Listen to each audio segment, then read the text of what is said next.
और आज हमारे साथ हैं सांस्कृतिक पर्यटन मंत्री धर्मेंद्र लोधी जी, जिनसे हम चर्चा करना चाहेंगे। सर, रामपथ गमन को लेकर एक बहुत बड़ी बैठक आयोजित की गई थी, जिसके अंदर बताया जा रहा है कि उसका रोड मैप तैयार हो चुका है। हाँ, कल माननीय मुख्यमंत्री मोहन यादव जी के नेतृत्व में राम गमन पथ को लेकर चित्रकूट में बड़ी बैठक आयोजित हुई। न्यास की पहली बैठक थी, जिसमें माननीय मुख्यमंत्री जी की मंशा है कि जिन स्थानों पर भगवान राम के चरण पड़े हैं, उन स्थानों को आपस में कनेक्ट भी किया जाए, उन स्थानों को आपस में विकसित भी किया जाए और पर्यटन की दृष्टि से, सांस्कृतिक दृष्टि से इन स्थानों को विकसित करने का लक्ष्य है। और सबसे पहले माननीय मुख्यमंत्री जी का कहना है कि चित्रकूट से शुरू करेंगे, क्योंकि सबसे ज़्यादा समय भगवान राम ने चित्रकूट में बिताया है। और ऐसे 23 स्थान चिन्हित किए गए हैं, जिनको आपस में कनेक्ट किया जाएगा, आपस में जोड़ा जाएगा। तो कितना खर्चा आएगा उसमें? खर्चा तो पर्याप्त है, लेकिन अभी चित्रकूट से शुरू करेंगे और इस बजट सत्र के दौरान उसमें राशि उपलब्ध की जाएगी। तो सरकार लोन ले रही है उस पर, एशियन डेवलपमेंट बैंक के द्वारा लोन लिया जाएगा, फिर उससे काम किया जाएगा। तो प्रदेश सरकार तो पहले ही कर्ज के बोझ तले दबी हुई है।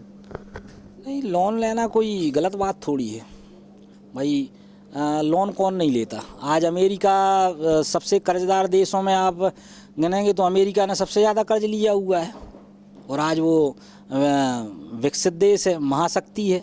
तो कर्ज लेने के आधार पर आप इसकी तुलना नहीं कर सकते, है ना। सर, वो जो रोजगार के अवसर की अभी आपने बात करी थी कि पर्यटक के अंदर जो सबसे ज़्यादा रोजगार उपलब्ध हो सकते हैं, तो किस तरीके से हो सकते हैं? क्योंकि बेरोजगारों की संख्या जब देखा जाए मध्य प्रदेश में तो 70 लाख से ज़्यादा तो रजिस्टर्ड बेरोजगार लोग हैं। जब पर्यटन के क्षेत्र अपन बढ़ाएंगे तो वहाँ अपने आप रोजगार के अवसर सृजित होते हैं भाई। कोई क्षेत्र आप पर्यटन की दृष्टि से बढ़ाएंगे, वहाँ टूरिस्ट आएंगे तो अपने आप लोगों को रोजगार मिलेगा।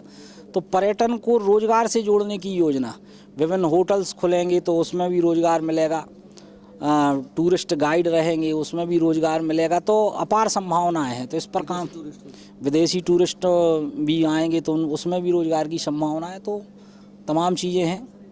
22 तारीख को लेकर क्या तैयारी चल रही है? 22 तारीख को लेकर मध्य प्रदेश में संस्कृति विभाग के द्वारा पर्याप्त तैयारियां चल रही हैं।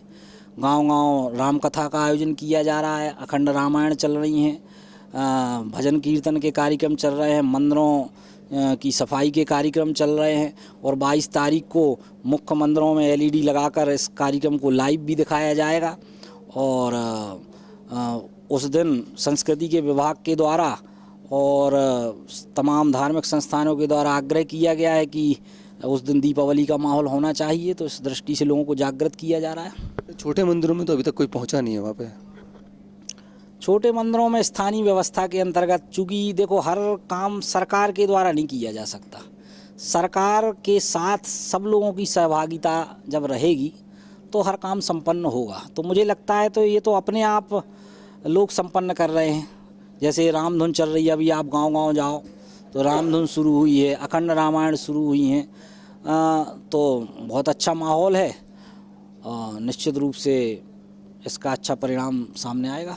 कई ऐसे पर्यटक स्थल हैं सर, जिसके अंदर की यातायात व्यवस्था के कारण वो प्रसिद्ध नहीं हो पाए या वहाँ पर्यटक पहुँच नहीं पाते। इसके लिए कोई ऐसी कोई तैयारी सरकार की है भी?